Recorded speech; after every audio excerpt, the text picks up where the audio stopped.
This video is powered by the pros at Pascal Air Plumbing and Electric. Arkansas owned, Arkansas operated. GoPascal.com. Think of tonight, you had all five of your starters scoring double figures. What'd you just think of? I guess the ball was really moving well out there. Yeah, I thought we had some lineups where it was. We had some where it didn't. And, we'll have some film of that. But with that group, really, really pleased with how we managed it, how we attacked.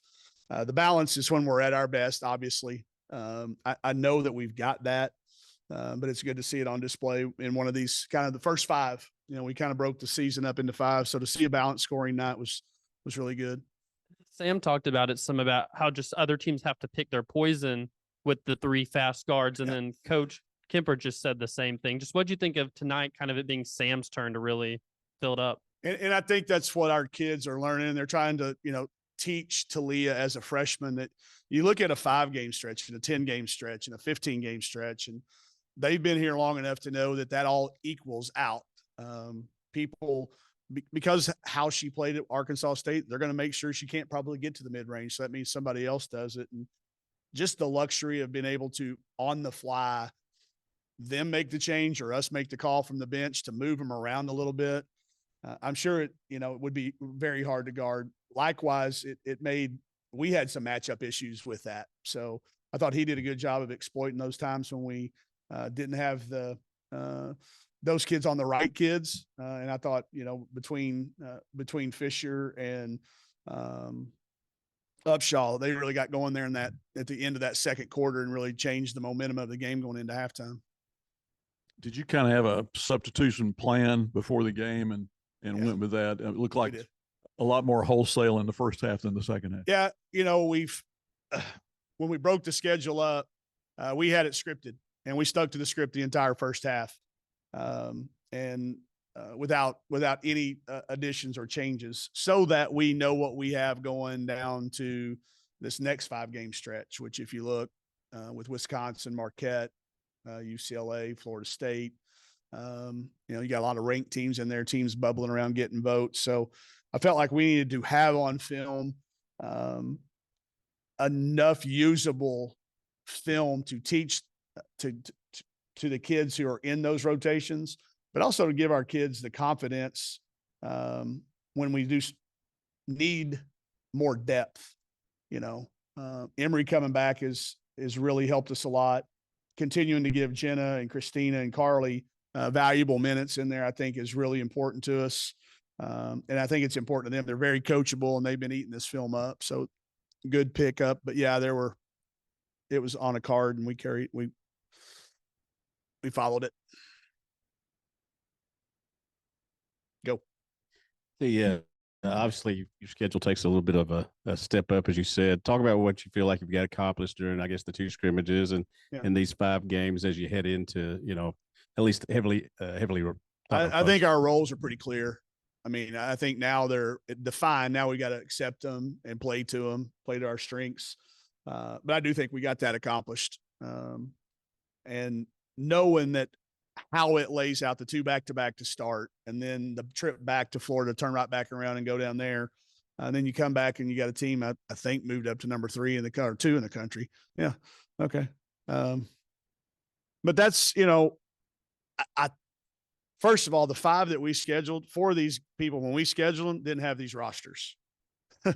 Tony wasn't and I'm not saying anything about Coach Rushing or anything that's happened in the past, but this is a completely different Central Arkansas team. Y'all seen them long enough to know they shoot it. They've got good pieces. He's doing they're playing really, really hard for him. So I think if you'd asked me before the season started, I wouldn't have thought we would be as far along because we've been tested, and I'm glad that we have, because like you said,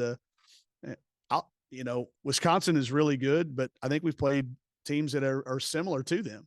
So I think we'll be prepared going down there. And I look around the country, I promise you, one time a night, and Dorita's sitting back there and she watches more games than I do, believe it or not. And I maybe she'll get an amen out of this, but there's one game a night I have to double check the actual box score. Like I look at it and go, there was one the other night, and I won't say it, but I looked at it and I went, well, that can't be right.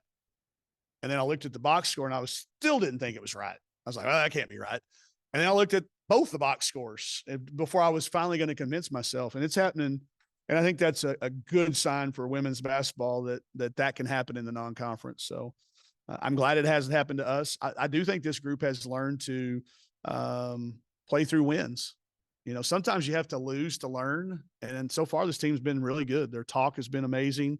I think that's credit to Mac and Sam and Saylor in the way that they've been going about helping Miriam into a new role and helping Talia adjust to just being a freshman in college, as well as everybody that we're bringing off the bench, all new roles. Welcoming Sasha back. You know, she continues to impact us in lots of ways that don't always show up in the stat sheet. Not they did a little bit, but you know, I think we do know our roles, and I'm pleased with where we're headed into this next 5-game set. Obviously, we show up and cover a lot of games here. A lot of them seem the same, but this one was unique in that you were honoring Native American. Talk about that a little bit. Now that's a little different. Lacey did an amazing job last year of reaching out and starting this, and then to become, you know, the actual N7 game this year. It takes a lot of work, a lot of preparation, and obviously having Carly on our team, our roster right now. We had people come in and do storytelling the last 2 days. We used every bit of shoot around today to listen to stories. We had India Lewis's family come in as well. Brandy and Macy came in with their kids and talked about, you know, India's history here and how much she loved being a Razorback. It was very moving. So I think we all learned a lot from it. It's not something that we're just going to, you know, I think Mac summed it up better. She said, you can't just wear the jerseys. You know, this group went and spent an entire day in Oklahoma over in Tahlequah, doing community service. I'm not talking about a couple hours. I'm talking about full day painting, working, scraping paint. So I think that's the really, really cool things. There were so many people that came. I mean, again, 4,200. That's a great job by our marketing staff getting that out. We've had unbelievable home crowds. So, you know, the color just pops. I've had 10 people already ask me, hey, where can I get that jersey? Where can I get that jersey? Where can I get that jersey? So, you know, I'm glad that it brings attention to what it does. And our kids learned a lot the last 2 days for sure. One last one, obviously, what does Thanksgiving look like for y'all while you're on the road? And, and then, you know, off of that, you've got a decent couple of games down there. Yeah, you know, you rotate it kind of every other year. You try to be home for Christmas or home for Thanksgiving, one of those two. This year it's Christmas. So we'll be as a team down there. We'll practice here on Wednesday. We're off tomorrow because of the way the week's laid out. We'll travel on practice here at home on Wednesday and travel down there and get a practice and a big meal on Thursday, early meal so that we can get it out of our system for the Wisconsin game. I think it's a 2 Eastern time. So, you know, I love the 2-game tournaments because it gets you ready partially for the SEC tournament, back-to-back games. We tried to simulate that last week. I got after them really hard before the Arkansas State game in practice. We spent a lot of time on the practice floor to kind of try to simulate back-to-back games. Then as a result of that, we had to turn around and go on this game with a 1-day prep. And that was, but we try to lay that whole week out. We'll get down there. We'll have some fun. We'll be in Florida. I'm not one of those coaches that takes a team to Florida and then puts a sun restriction on them. We'll get out and we'll enjoy the area. It's obviously close to home for Sam and Talia. So even though we're going to be back down there numerous times throughout the season, this will be a fun one to have around the holidays. Hey, Coach, coming into this game, you know, you guys were hovering around 25% 3-point shooting wise. Tonight up near 40%. Miriam obviously hit a few. Yep. How much does it help you guys when you can space the floor effectively like that?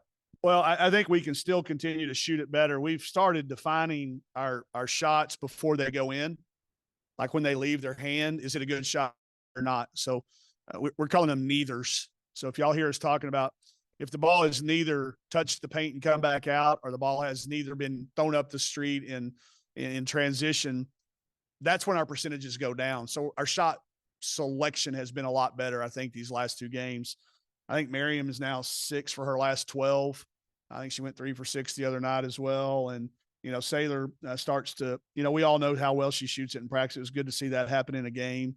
And I think we can still shoot it better, you know, but when I look down there and see 27 free throw attempts, that's always a good thing for us getting to the foul line. You know, 81, 82, we've scored like 81, 82, 81, like 4 of our 5 games, I think. And then 77 against, so it's kind of that number. If we get to it, it's a good number for us. But if we can continue to shoot the 3 good shots, I think we'll continue to see our percentages go up. Talked about breaking the season kind of up into 5-game sets. In this first 5-game set, what area would you say you've seen this team grow the most?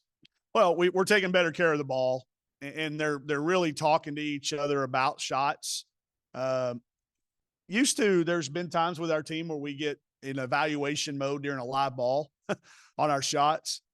I think now we're at least doing that in dead balls or in the film room. That's improvement. That's progress. Last year, it took us probably 10 games before we got there. So to get there in 5, I think we can continue to do that. Our bad possessions are really ugly. I know that. Okay. Be patient with us. We're playing through rather than try to take over. I want us to learn to play through when the possessions end up getting a little choppy. I think we're seeing fewer and fewer of those.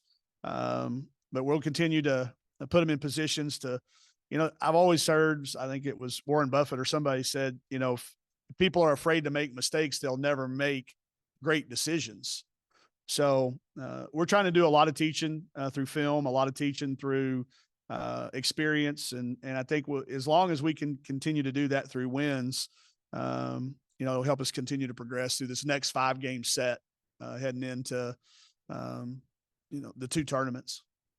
BetOnline is your #1 source for all your betting needs. Get the latest odds, lines, and matchup reports for baseball, boxing, golf, and more. BetOnline continues to be the fastest and easiest way to place your wagers, including live betting and your favorite casino and card games available to play right from your phone. Head to the website or use your mobile device to sign up today and get in on the action. Remember to use our promo code BELIEVE, that's BLEAV, for your 50% welcome bonus on your first deposit. Bet online, where the game starts.